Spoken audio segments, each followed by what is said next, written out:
Assalamualaikum warahmatullahi wabarakatuh.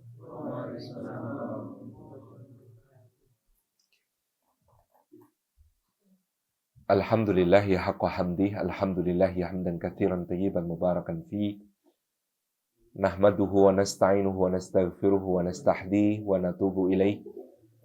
Wa la na'budu illa iyyah wa natawakkalu alaih. Allahumma fasalli wa sallim wa barik ala sayyidina Muhammadin wa ala alihi wa ala ashabihi wa dhurriyyatihi wa man sara ala nahji wa sanna bi sunnati wa ihtada bi hadi wa da'a bi da'wati ila yaumil liqa'i rabbih, amma ba'du. Sadatul afadil, hadratul mukarramin yang kita takdimi, para asatid, para ustadzat, guru-guru umat semuanya, yang kita hormati para sesepuh, teman-teman dari KMI di wilayah Kanazawa, semuanya aja gitu ya. Barakallahu fikum jami'an. Puji syukur kehadirat Allah atas limpahan karunia-Nya. Kita dihimpun di dalam majelis ilmu pada kesempatan petang hari ini di rumah Allah yang mulia. Mudah-mudahan setiap langkah yang kita tempuh, tiap tapaknya menggugurkan dosa-dosa kita, meninggikan derajat kita di sisi Allah Subhanahu wa taala, dan menjadi pemudah jalan kita semua menuju ke surga. Juga duduk kita semua semoga termasuk dalam sabda Rasulullah sallallahu alaihi wasallam. Beliau mengatakan, majtama'a qaumun fi baitin min buyutillah yatluna kitaballah wa yatadarasunahu bainahum illa ghasyiyatuhumur rahmah wa haffathumul malaikah wa nazalat alaihimus sakinah wa dzakarahumullahu fi man indah. Rawahu Muslim ayhuwa sahih. Tidak berhimpun satu kaum di satu rumah di antara rumah-rumah Allah, di rumah Allah yang diberi nama Umar bin Khattab. Menarik sekali. Boleh juga di Jepang ini karena salah satu tokoh Muslim yang menerjemahkan Al-Quran ke dalam bahasa Jepang, namanya Umar Mita. Tapi bukan Syamila. Jadi nama beliau memang diambil oleh ayahnya dari nama tokoh Muslim Jepang yang pertama kali menerjemahkan Al-Quran ke dalam bahasa Jepang. Jadi nama Umar ini memang ada keberkahan khusus untuk Jepang.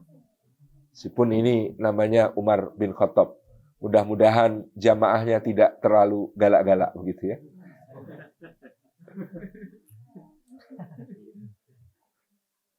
Dan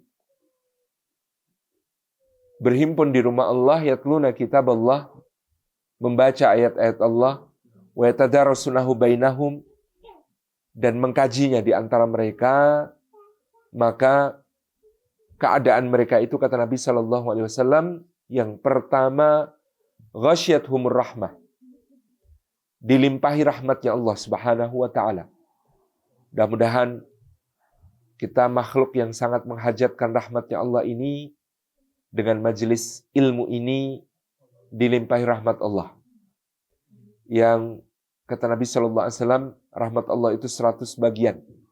Yang satu bagian diturunkan ke dunia sejak awal zaman sampai akhirnya mencukupi untuk seluruh makhluk.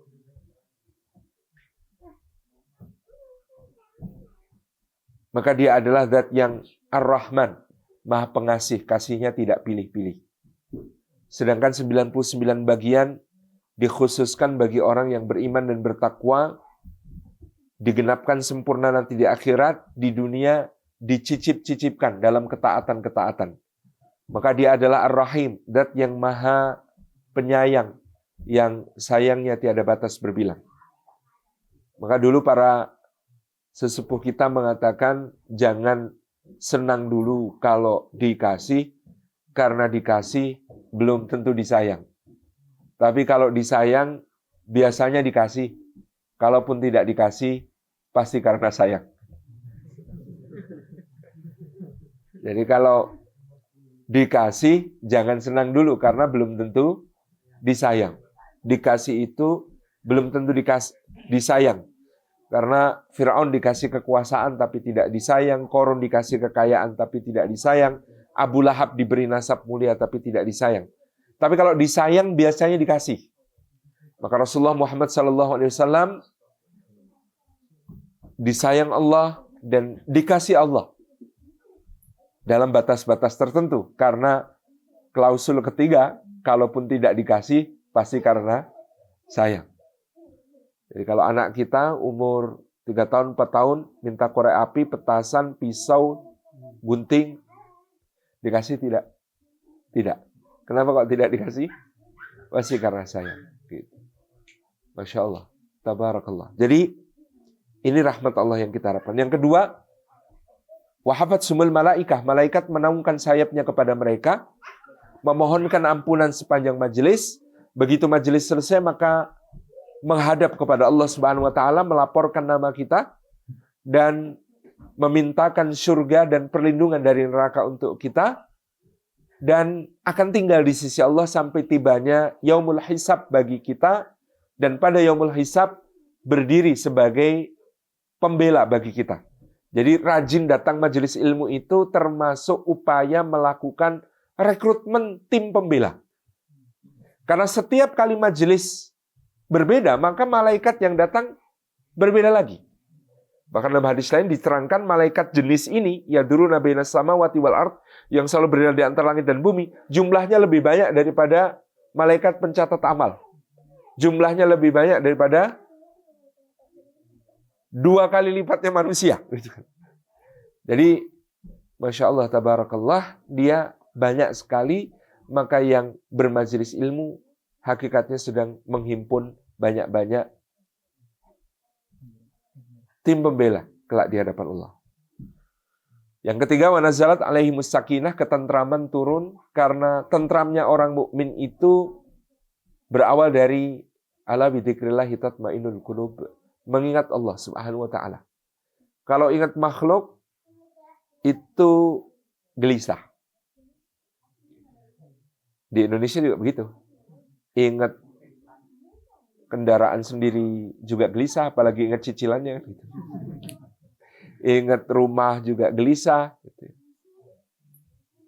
Ingat anak sendiri saja gelisah, apalagi ingat anak orang. Ingat istri sendiri saja gelisah, yang ini tidak boleh diteruskan.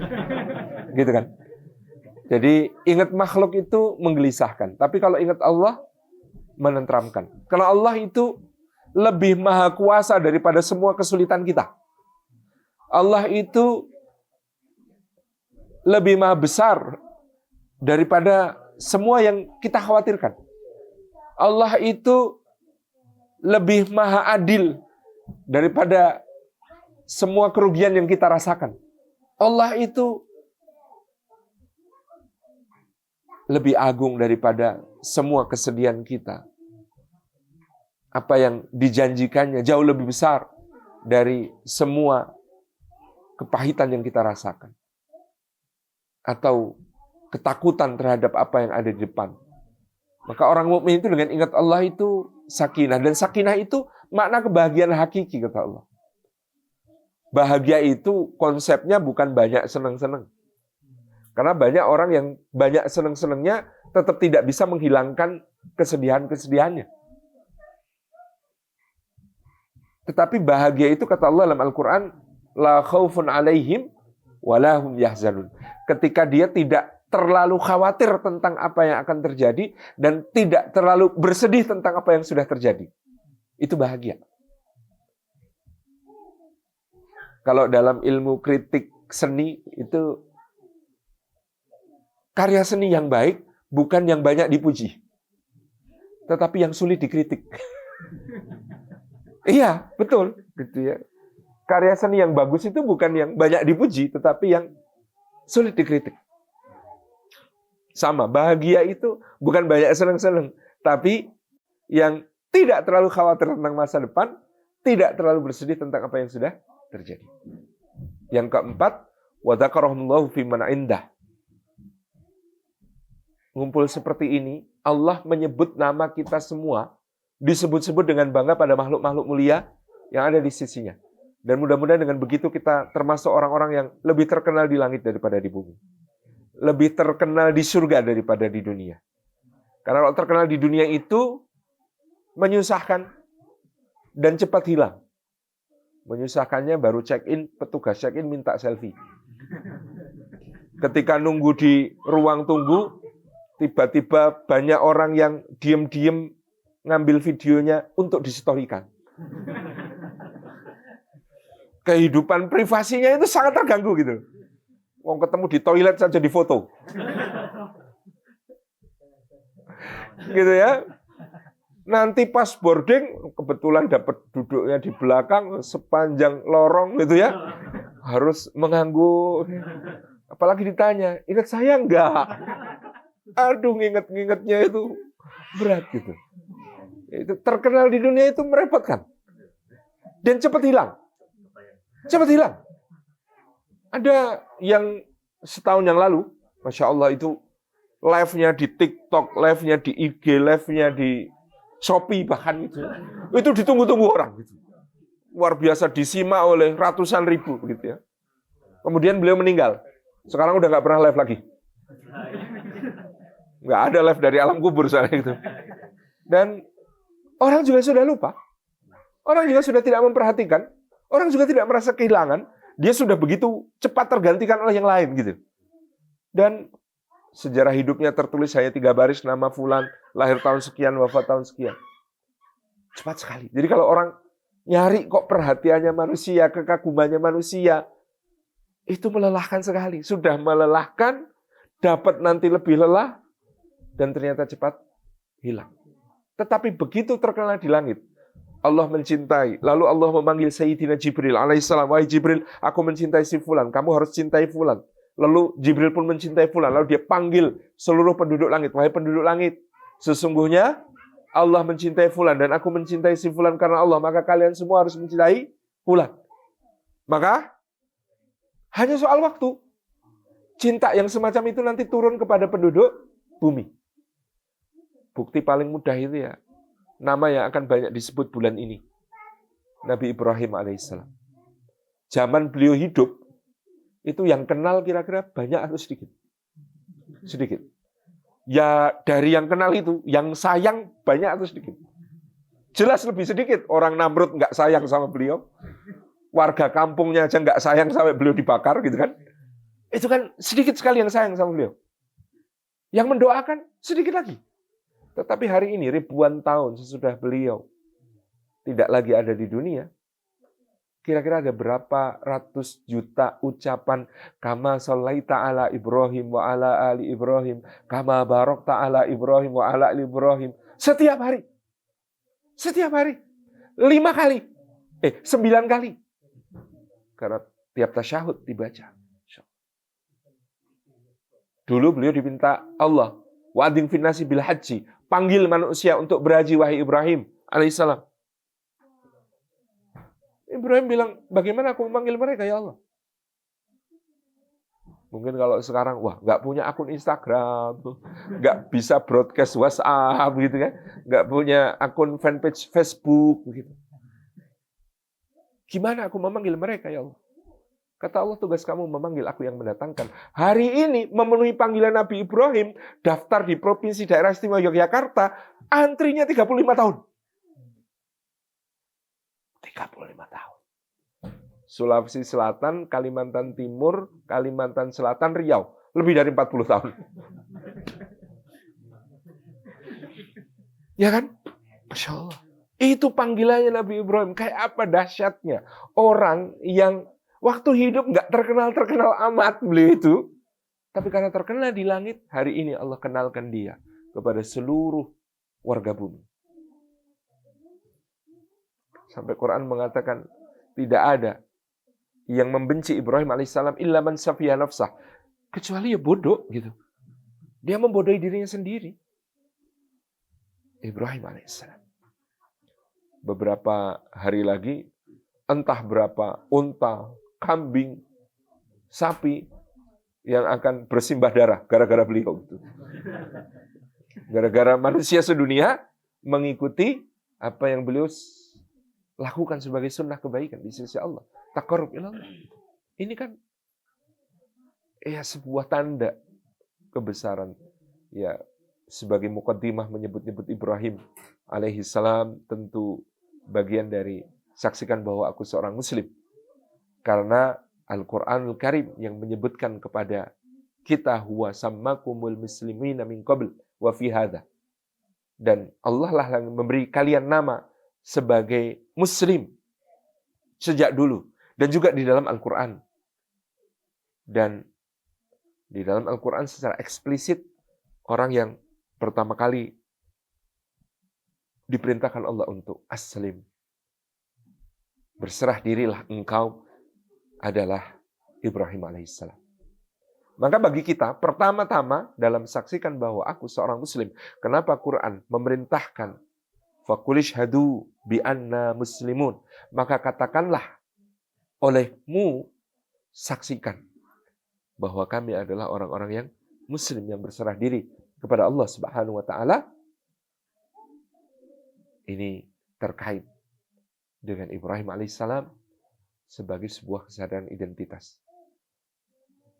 Bukan untuk merendahkan agama lain, tetapi kita mengetahui nama dinul Islam dan sebutan untuk pemeluknya sebagai muslim, itu termaktub di dalam kitab suci kita, datang dari Allah Subhanahu wa taala.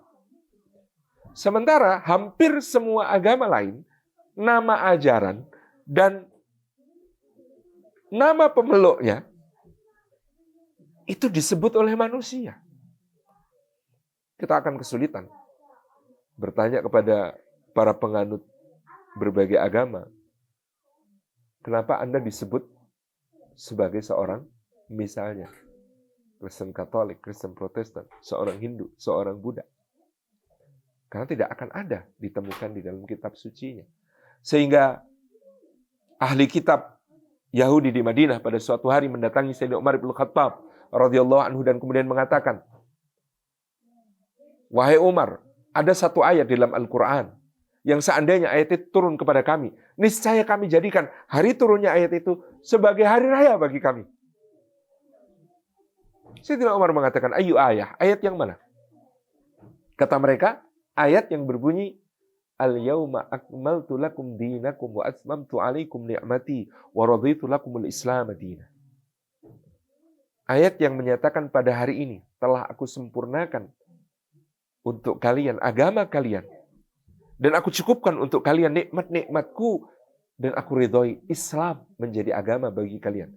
Kata orang-orang ahli kitab Yahudi itu, kalau itu turunnya kepada kami, hari turunnya ayat itu kami jadikan hari raya.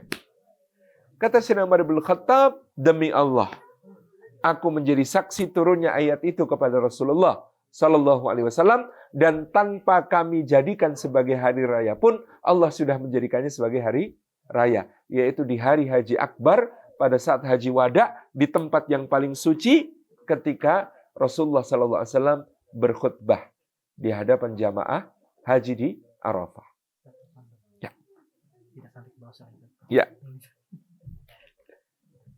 Jadi Masya Allah, tabarakallah. Maka kesadaran identitas, ini yang pertama. Sebelum nanti kita melihat kesadaran kompetisi, kesadaran sinergi, dan kesadaran misi. Ini saripati buku Saksikan Bahwa Aku Seorang Muslim. Dr. Isman hafal karena sudah 2 kali jadi panitia bedah buku Saksikan Bahwa Aku Seorang Muslim. Jadi, yang pertama adalah kesadaran identitas. Betapa bangganya kita disebut Muslim karena yang menyebutnya bukan manusia, tetapi Rabb semesta alam. Wa sammakumul muslimin. Dia yang memberi kalian nama sebagai Muslim. Min qablu, sejak dulu. Wa fi hadza, dan dalam Al-Quran ini diteguhkan, ditegaskan bahwa kalian Muslim. Agama kalian Islam. Karena kesadaran identitas ini yang menghubungkan kita dengan muslim-muslim terbaik yang mengukirkan sejarah di dalam kitab suci Al-Quran. Karena permohonan paling penting kita sepanjang hayat yang diulang-ulang paling tidak sehari 17 kali berbunyi ihdinas siratal mustaqim. Ya Allah, tunjukkan kami jalan lurus. Dan jalan lurus itu dijelaskan oleh Allah dengan kalimat siratal ladzina an'amta alaihim.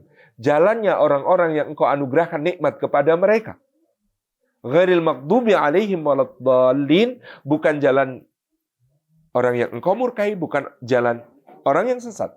Maka Quran itu diturunkan oleh Allah hudal linnasi wa bayyinatin minal huda wal furqan.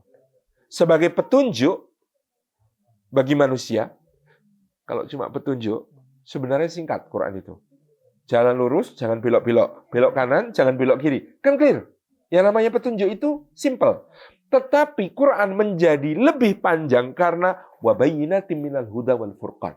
Dia menjelaskan petunjuk itu dan memberi kekuatan kepada hati untuk membedakan mana yang benar, mana yang salah, mana hak, mana batil, mana halal, mana haram, mana baik, mana buruk, mana terpuji, mana tercela. Nah, bayyinatin minal huda wal furqan itu penjelasan atas petunjuk dan pemberi kekuatan hati untuk membedakan itu ada dalam siratal ladzina an'amta alaihim ghairil maghdubi alaihim waladdallin. Jalan orang-orang yang telah dianugerahkan nikmat oleh Allah yang dikisahkan di dalam Al-Qur'anul Karim, bukan jalan yang dimurkai, bukan jalan yang sesat, yang juga dikisahkan dalam Al-Qur'anul Karim.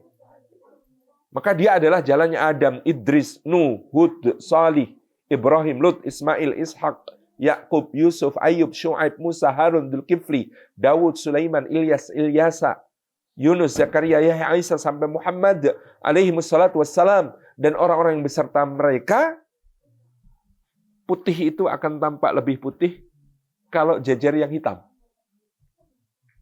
Maka ghairil maghdubi alaihim waladdallin, supaya orang mudah membedakan jalan lurus itu, dijelaskan juga jalan melenceng. Jalan melenceng itu ghairil maghdubi alaihim waladdallin, bukan jalannya iblis, bukan Qarun, bukan Fir'aun, bukan Bal'am, bukan Samiri, bukan Walid bin Mughirah, bukan Al-As bin Wa'il As-Sahmi, bukan Nadhr bin Haris, bukan Uqbah bin Abi Mu'aid, bukan Abu Jahal, bukan Abu Lahab, bukan Ubay bin Khalaf, bukan Utbah bin Rabi'ah, bukan Abdullah bin Ubay bin Salul, bukan ahli kitab yang mengaku umatnya Musa tetapi selalu menyakiti Musa, bahkan di kesempatan berikutnya memalsukan Alkitab, membunuh nabi-nabi, sehingga mereka al-maghdub alaihim, yang dimurkai oleh Allah, waladdallin, dan bukan jalan orang yang sesat, yang mengaku muridnya Isa alaihissalam, pengikutnya Isa alaihissalam, tetapi beragama tidak dengan kitab suci, tidak dengan cahaya yang menerangi, tidak dengan hidayah dari Allah, tetapi dengan perasaan, dengan duga kira. Semua kisah itu termaktub dalam Al-Quran. Makanya Syekh Abdul Karim Zaidar dalam kitab beliau Al-Mustafad min Qasasil Quran mengatakan, tanda orang Al-Fatihahnya makbul di sisi Allah, Al-Fatihahnya, bacaan Al-Fatihahnya diterima di sisi Allah, salah satunya tandanya dikabulkan doanya ihdinas siratal mustaqim itu adalah dia rajin untuk menelisik, mengambil faidah dari kisah-kisah yang ada dalam Al-Quran dari muslim terdahulu yang beridentitas Islam di masa lalu. Maka dari situ kita tahu jalan menjadi muslim itu warna-warni. Tapi tidak ada yang mulus. Jadi kalau ketemu di desa-desa itu ada ibu-ibu suka baca, kalau sedang hamil, baca surah Maryam dan surah Yusuf. Kalau ditanya, kenapa Bu baca surah Maryam dan baca surah Yusuf? Biar anaknya Ustadz, kalau perempuan cantik kayak Maryam, kalau laki-laki ganteng kayak Yusuf. Lalu kita tanya, loh ibu mau ujian hidupnya anak ibu kayak Maryam atau Yusuf? Astagfirullah, yang enggak Ustadz. Bu, ya ujiannya kayak Nabi Sulaiman aja. Loh Bu, itu satu paket gitu. Karena semua ujian yang akan kita terima sebagai umatnya Muhammad Sallallahu Alaihi Wasallam itu diberi oleh Allah cermin titik ekstrimnya semua dalam Al-Quran. mau semiskin apa, sesusah apa, tidak akan pernah bisa sampai di level Ayub alaihissalam. Yang menurut Imam Ibnu Katsir dalam Tafsirul Quran Al-Azim, hari pertama itu kebun-kebunnya musnah. Panennya hancur. Hari kedua, ternaknya mati. Hari ketiga, putra-putrinya wafat. Hari keempat, mulai gatal-gatal tubuhnya. Ketika digaruk, itu terkelupas sampai kelihatan tulang. Bersin yang keluar darah dan nanah. Hari kelima, dia hanya bisa terbaring, kemudian mengatakan, Ya Rabbi, sisakan untukku lisan dan hatiku supaya aku tetap bisa berzikir kepadamu. Dan terus berzikir dalam keadaan sakit itu sampai tahun ke-7. Di tahun ke-7 istrinya komplain. Suamiku, sudah 7 tahun engkau sakit. Engkau ini kekasih Allah dan Nabi-Nya. Kenapa engkau tidak mohon sembuh kepada Allah? Kenapa sepanjang 7 tahun ini yang keluar dari lisanmu cuma Subhanallah, walhamdulillah, wala ilaha illallah, wallahu akbar. Kenapa engkau tidak minta sembuh sama Allah? Engkau kekasihnya, engkau nabinya. Apa kata Ayub alaihissalam? Aku malu, Dek. Dulu aku pernah sehat itu 70 tahun. Lah baru sakit 7 tahun kok tergesa-gesa minta sembuh. Tabarakallah. Cermin tentang betapa luar biasanya titik ekstrim ujian. Dan betapa indahnya respon sang hamba terhadap ujian itu. Pernah mangkir dari tugas? Semangkir-mangkirnya dari tugas, kalau di sini kan pergi menelan ikan. Makan sushi. Misalnya gitu. Coba ini ada orang pergi mangkir meninggalkan tugas. Wadannuni idzahaba mughadiban, dia pergi dengan marah kepada kaumnya. Dia mengatakan, kalian ini didakwai susah, ngayal. Gak tahu apa, kaum-kaum sebelum kalian, setiap kali mendustakan nabinya, menyakiti rasulnya, dihancurkan sama Allah. Kalian ini juga tinggal tunggu waktu, lalu dia pergi. Padahal Allah belum bilang gitu. Jadi sebenarnya dia masih diminta berdakwah. Tapi dia sudah terlalu cepat mengambil kesimpulan kan gitu. Bahwa kaumnya layak mendapat adab dari Allah. Dia pergi naik kapal, di atas kapal kena badai. Diundi, keluar namanya dia. Nakodanya masih bilang, ini orang baik, kayaknya ganti, undi lagi, ulang. Diulang sampai 3 kali, nama dia yang muncul. Maka, oh ya, kayaknya dia yang dikendaki. Akhirnya dilempar ke dalam lautan. Kayak Kapten Jack Sparrow lalu ditelan Kraken gitu ya. Itu ditelan seekor ikan yang sangat besar, ikan yang menelan beliau, itu ditelan ikan yang lebih besar lagi. Jadi itu kata Ibnu Abbas, lapis-lapis kegelapan yang mengenai beliau itu karena ikan yang menelan beliau itu ditelan ikan yang lebih besar dan dibawa ke dasar lautan. Jadi sekali lompat 2 kali ditelan gitu. Di dasar lautan, subhanallah. Dia mengatakan la ilaha illa anta subhanaka inni kuntu minadh dhalimin. Titik ekstrimnya kan di situ. Ayo, ada yang pernah meninggalkan tugas? Jangan dekat-dekat ikan ya kalau meninggalkan tugas. Bisa ditelan, subhanallah. Sampai sebegitu. Kayak tadi Maryam. Membayangkannya kan ya cantiknya, solihahnya begitu. Tapi kan tidak mudah menjalani hidup seperti Maryam itu. Ketika datang sosok begitu agung, tampan, bercahaya. Yang dikatakan begitu indahnya. A'udzu birrahmani minka in kunta taqiyya. Aku berlindung kepada Allah yang Maha Pengasih dari dirimu. Mudah-mudahan engkau orang bertakwa. Tapi begitu kemudian, dia hamil.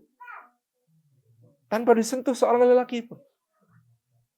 Betapa tidak mudahnya itu bagi seorang wanita yang mendapatkan cap al-batul. Wanita suci yang beribadah di masjid suci. Di mihrab yang suci. Dalam perlindungan seorang nabi yang suci. Dari keluarga yang suci. Maka apa yang beliau katakan? Ya laitani mittu qabla hadza wa kuntu nasyam mansiyya. Aduhai seandainya aku mati saja sebelum ini dan aku menjadi sesuatu yang dilupakan lagi, tak bernilai. Itu lebih baik bagiku rasanya dibandingkan menanggung beban ini bukan bagi dia, Dalam tafsir dikatakan Maryam itu tidak dalam komplain tentang ujiannya. Dia khawatir dia menjadi penyebab dosa, orang bergunjing, orang memfitnah, orang menyakiti karena dirinya. Betapa tidak mudah. Apalagi Yusuf alaihissalam. Kalau ada film Joker, lalu dikatakan orang jahat adalah orang baik yang tersakiti, maka dalam Al-Quran orang yang paling berhak menjadi yang paling jahat itu salah satunya Yusuf alaihissalam. Tetapi Yusuf itu gelarnya Al-Khair, si baik hati. Anda tahu kenapa? Coba bayangkan. Pertama, disayang orang tua. Kedua, didengki saudara. Sibling rivalry kan itu. Kita pakai istilah modern biar agak masuk gitu. Yang berikutnya dia mengalami murder attempt. Percobaan pembunuhan. Udah dilempar ke dalam sumur gelap begitu. Coba bayangkan. Itu kalau mentalnya nggak kuat, gedenya, aukhlofobia, klaustrofobia. Fobia terhadap ruang gelap, fobia terhadap ruang sempit, ya kan? Iya. Robert Langdon aja begitu kan gitu. Lalu dia ditemukan oleh kafilah dagang. Anehnya kafilah dagangnya tidak mengatakan, "Bapakmu di mana, Nak? Ayo kami antar." Enggak, dibawa ke negeri asing yang jauh. Maka dia mengalami human trafficking. Oh iya. Betul kan? Perdagangan manusia. Dijual, akhirnya kemudian menjadi budak. Maka dia mengalami slavery, perbudakan. Sudah mengalami perbudakan, ada nyonya muda di rumah itu yang jarang disentuh oleh suaminya yang sudah tua. Yang syahwatnya bangkit melihat Yusuf, lalu menutup semua pintu, lalu berkata, "Hai talak." Bahasa kita, "Sini sayang." Dan bagaimana seorang pemuda yang digoda dalam keadaan seperti itu? Tetapi dia memilih lari. Maka bajunya sobek bagian belakang. Kalau kita sobek bagian mana kira-kira? Ada teman saya, "Oh saya sobek samping Ustaz." Kenapa kok sobek samping? Karena saya tidak sesoleh yang sobek belakang. Tapi insya Allah juga tidak sebejat yang sobek depan. Kami tengah-tengah saja gitu kan. Ada yang bilang kalau saya nggak sobek sama sekali. Lu kok bisa? Tak lepas dulu. Untungnya mukanya nggak kayak Yusuf sampai. Jadi peluang terjadinya seperti itu agak mustahil gitu.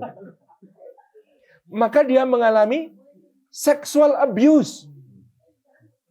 Kekerasan seksual. Sampai di pintu kepergok tuannya, dia mengalami fitnah.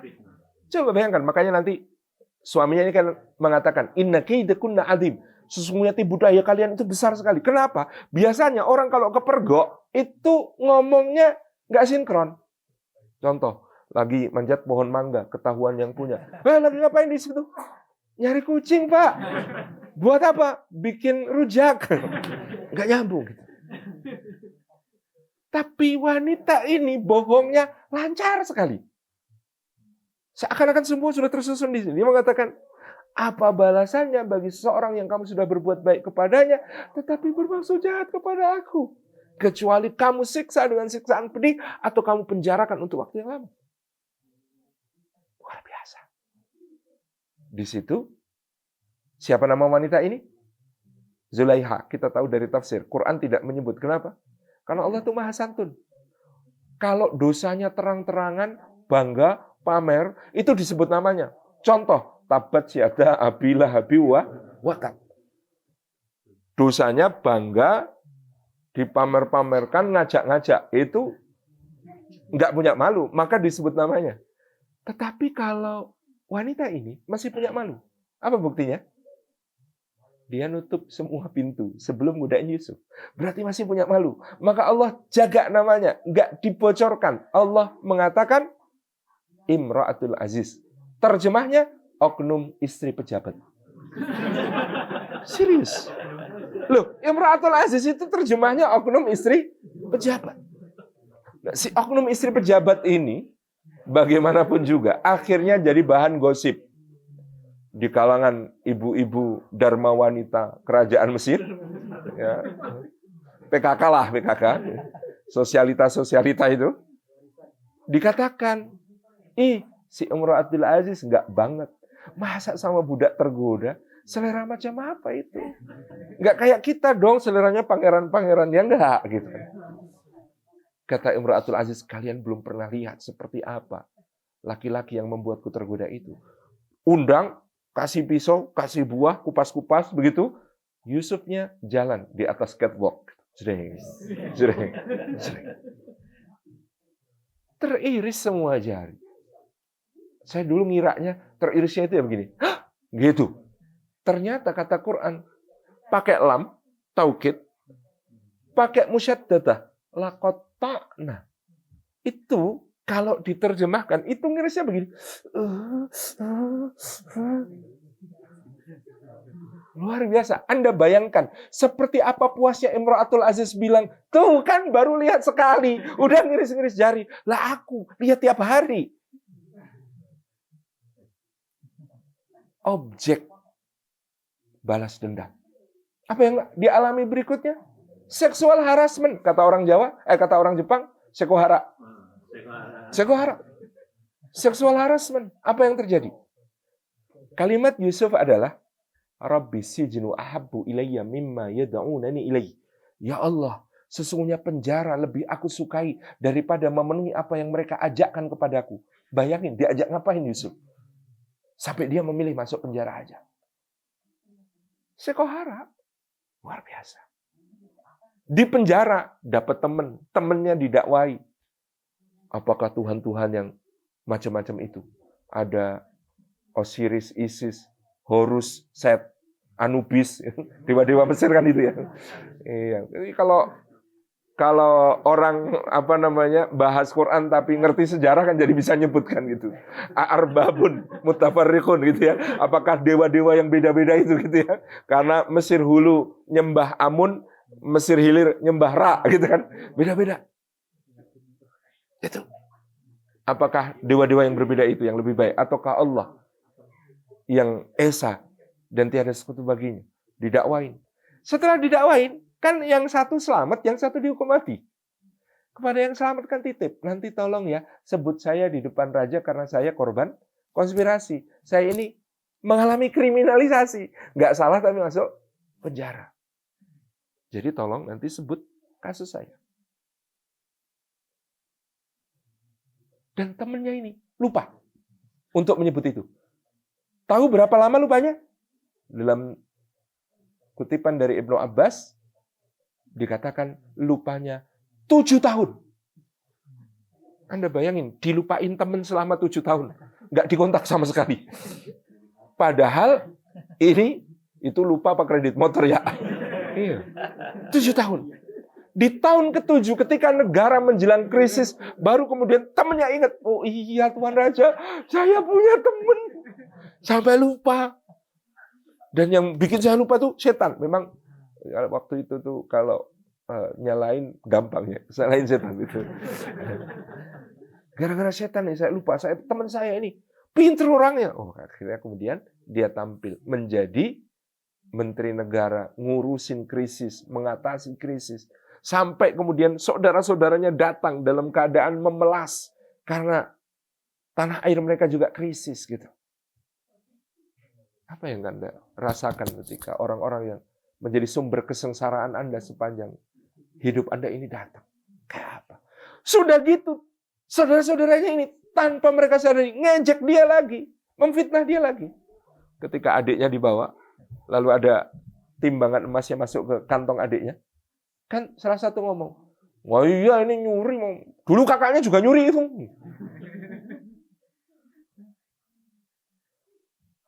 Sudah gitu. Yang luar biasa adalah ketika mereka datang dengan orang tua, akhirnya reuni keluarga itu. Maka ketika Yusuf ditanya, bagaimana keadaanmu selama ini? Apa cerita Yusuf? Kata Yusuf, sesungguhnya Rabbku telah berbuat baik kepadaku ketika mengeluarkanku dari akhrajani mina, dari sumur atau dari penjara. Kalau Yusuf mau cerita, harusnya dari sumur. Tapi Yusuf meloncati cerita itu Dia mulai ceritanya dengan ketika mengeluarkan aku dari penjara. Yang dia ceritakan adalah kisah pasca penjara. Yang sebelum itu nggak diceritain. Kenapa? Karena kalau diceritain, saudara-saudara akan ngomong, ya Yusuf katanya udah dimaafin, masih dicerita-ceritain. Coba bayangkan, kebaikan hati seperti ini.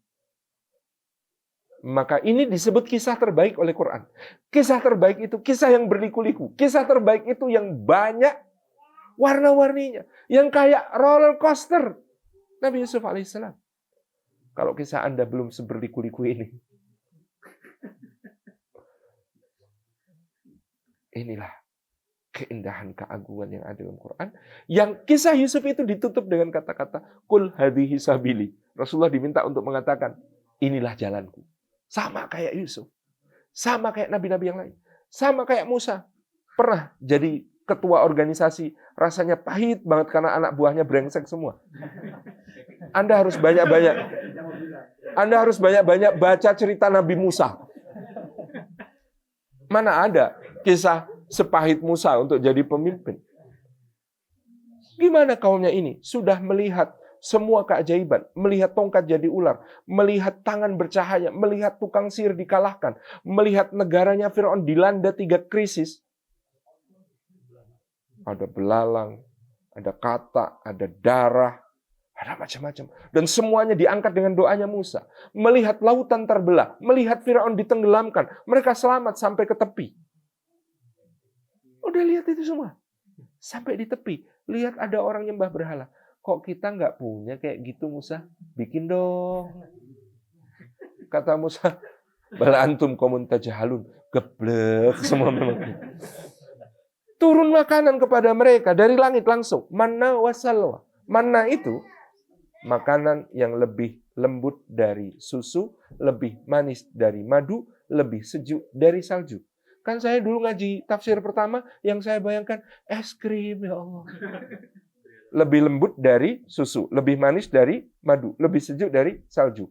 Plus salwa. Salwa itu daging burung panggang. Siang-siang di padang pasir, makan daging burung panggang plus es krim. Kan enak banget. Tapi kata Bani Israel, ya Musa lan nasbiru ala ta'amil wahid. Musa, kalau menunya cuma satu, kami nggak sabar. Dan kalimatnya itu, fad'u lana rabbaka. Maka berdoalah kamu untuk kami kepada Tuhanmu. Jadi Tuhan mana yang diimani oleh Bani Israel? Fad'u, berdoalah kamu, lana untuk kami, rabbaka kepada Tuhanmu. Masuk Isya. Atau waktunya kita sampai jam berapa? Waktunya? 8.30. Oh. Dan tabarakallah, kesabaran Musa alaihi salam yang luar biasa sampai ketika mereka diperintahkan berjuang, berjihad bersama Musa. Mereka mengatakan, idhab anta wa rabbuka faqatila innaha huna qa'idun. Wahai Musa, berangkatlah kamu berdua bersama Tuhanmu, berperanglah kalian berdua, kami duduk-duduk nunggu di sini. Kalau sudah menang, kabari aja. Enggak. Maksud saya begini, Anda pernah enggak mencoba setiap kali Anda merasakan kegundahan berat, kemudian baca kisah-kisah itu, lalu merasa, belum apa-apanya ya dibanding mereka. Anda bayangkan Nabi Muhammad SAW di tahun ke-11, tahun ke-11 kenabian, itu merasa mentok. Enggak ada lagi orang Quraisy yang bisa diajak masuk Islam. Udah enggak ada. Semua udah memusuhi, semua menyakiti. Beliau sujud depan Ka'bah, diinjak kepalanya, beliau rukuk dijerat lehernya, beliau lagi sholat dituangi kotoran ke punggungnya. Sahabat-sahabat disiksa sedemikian rupa. Tahun ke-11 itu rasanya desperate buat beliau. Khadijah wafat, Abu Thalib meninggal. Jadi ini tahun seberat-beratnya tahun yang beliau rasakan. Amul Husn. Anda tahu surat yang turun ketika Rasulullah merasa tahun ke-11 itu mentok banget itu. Surat apa? Surat Nuh. Coba bayangkan, kita merasa 11 tahun berjuang, lalu dikasih cerita, ada yang berjuang selama 950 tahun. Aduh. Rabbi ini da'autu qaumi laila wa nahara. Ya Allah, sesungguhnya aku telah mendakwai kaumku siang dan malam dengan segala cara, sembunyi-sembunyi maupun terang-terangan. Ku dekati ketika bersama-sama maupun sedang sunyi. Segala cara. Falam yazidhum du'a illa firara. Dan dakwahku kepada mereka tidak menambah, melainkan mereka makin lari, makin menjauh. 950 tahun. Anda bayangkan ya, bagaimana perasaannya Rasulullah SAW yang 11 tahun rasanya mentok, tiba-tiba dikasih cerita tentang orang yang 950 tahun berjuang dan mentok juga gitu. Jadi Quran ini kekuatan yang luar biasa bagi identitas kita sebagai seorang muslim, karena kita akan selalu menemukan inspirasi itu. Mau ujian kayak apapun, baca Quran kita ketemu cermin. Kita ketemu cermin. Ada yang merasa jomblo, tak berguna, tak bermasa depan, suram, begitu. Anda perlu baca cerita Musa, habis nonjok orang, lalu orangnya mati. Kan nggak tahu siapa yang salah. Nonjoknya cuma sekali kok mati itu. Kan semalaman khawatir, takut, lalu paginya harus lari. Diperingatin orang supaya lari. Dan Anda tahu dia lari dari Mesir sampai ke Madian. Saya itu baru ngeh beberapa tahun ini bahwa Mesir zamannya Musa itu ibu kotanya bukan di Kairo. Ibu kotanya itu di Luxor. Luxor itu 800 kilo di selatan Kairo. Jadi Anda bayangkan Musa itu lari ke Madian. Madian itu ada di Jordania. Anda bayangkan itu dari Luxor yang di 800 km ke selatan Mesir. Terus ke utara sampai nyebrang Sinai. Sampai ke Jordan. Cek nanti di Google Map. Berapa larinya gitu. Mana yang rasanya lebih nggak berguna dibandingkan Musa zaman itu. Dikejar-kejar, ketakutan, ngeri, lari terus. Nggak nengok-nengok kan gitu. Sampai di tempat di mana dia ketemu satu kaum. Lagi ngasih minum ternak. Nah ini yang luar biasanya Musa kan di situ. Dia takut, lapar, capek. Orang kalau lagi kayak gitu kan bad mood biasanya. Kalau dulu ada iklan di Indonesia, mungkin kalau Dokter Isman ingat ya, iklannya itu, lo rese kalau lagi lapar. Karena lapar ngerubah orang gitu kan. Tapi Musa ini di saat seperti itu nanti dia akan dipuji kuat karena apa? Mampu menawarkan pertolongan. Apalagi ada dua ukhti-ukhti di situ. Mbak, makat bukuma. Ada apa dengan kalian berdua? Ini loh kami harus ngasih minum ternak padahal bapak kami udah tua. Gini. Ceritanya panjang gitu kan. Cuman itu desek-desekan kayak begitu. Kami nggak mau. Nanti aja kalau semua udah selesai, kami akan kasih minum. Kami tunggu. Wah, kemalaman, Dek. Sini, abang yang kasih minum. Set, masuk, minggir. Ada batu besar ternyata di mata air itu. Sama Musa dibongkar, diangkat. Kemudian semua orang bisa ngasih minum ternak. Dia pulang. Dua gadis itu pulang. Lupa nggak mengucapkan terima kasih. Sama sekali. Maka Musa duduk dengan lemes-lemesnya di bawah sebuah pohon. Lalu dia menengadahkan tangan ke langit. Apa yang dikatakan? Kata para mufassir, saat itu Musa sangat lapar, maka dia berdoa, ingin mohon makanan kepada Allah. Maka kata para ulama, mintalah sekecil-kecilnya sampai sebesar-besarnya itu kepada Allah. Kalau sekecil-kecilnya makan aja, lapar aja mintanya sama Allah. Cuman lisannya nggak sampai kalau minta makan kok sama Allah. Maka dia berdoa begini, kalimatnya penuh adab, penuh takdim kepada Allah. Kalimatnya, ini salah satu doa favorit saya.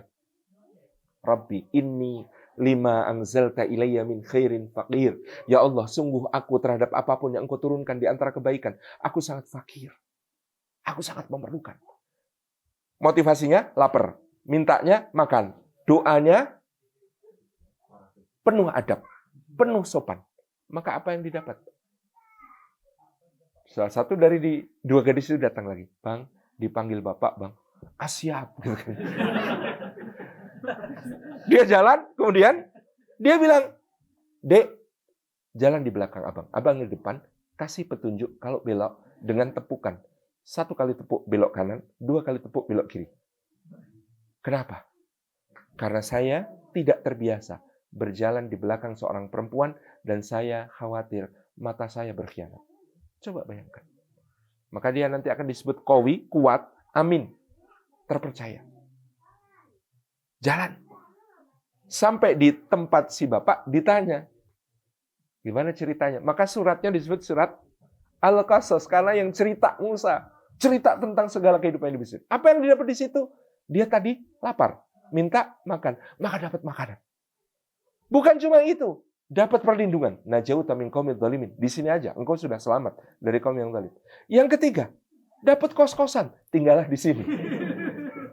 Yang keempat, dapat pekerjaan. Aku ingin mempekerjakanmu 8 tahun atau 10 tahun. Loh, kan kontrak kerjanya langsung 8 tahun atau 10 tahun. Enggak cuma 5 tahun. 8 tahun atau 10 tahun. Karena yang kelima, dapat jodoh. Aku ingin menikahkanmu dengan salah seorang di antara kedua putriku. Yang keenam, kenabian. Jadi lapar, minta makan, berdoa sama Allah dengan penuh tata krama, maka dapatnya makanan. Kok yang diinget itu Mas? Perlindungan, tempat tinggal, pekerjaan, jodoh, kenabian. Betapa maha pemurahnya. Anda pernah mengalami masalah separah yang dialami Musa? Jadi buronan, lapar, susah, ketakutan, di negeri asing, seperti itu? Enggak kan? Ekstrim kan ini? Maka coba cari tempat orang memberi minum ternak. Enggak ada di Jepang kan? Intinya, tolong orang, lalu berdoalah sama Allah. Indah sekali. Jadi semua yang kita alami di kehidupan itu sebagai seorang muslim, karena kita punya kesadaran identitas, akan kita kembalikan kepada Quran. Maka Quran akan menjawab. Karena semua identitas kita sebagai muslim ada modelingnya semua. Yang kaya ada, yang miskin ada, yang sakit ada, yang pemimpin ada, yang anak buah ada, semua ada. Ini kesadaran identitas. Karena waktunya habis, tentu saja baru 1 dari 4 materi. Insya Allah kalau ada waktu lagi nanti kita sambung. Jazakumullah khairan. Assalamualaikum warahmatullahi wabarakatuh.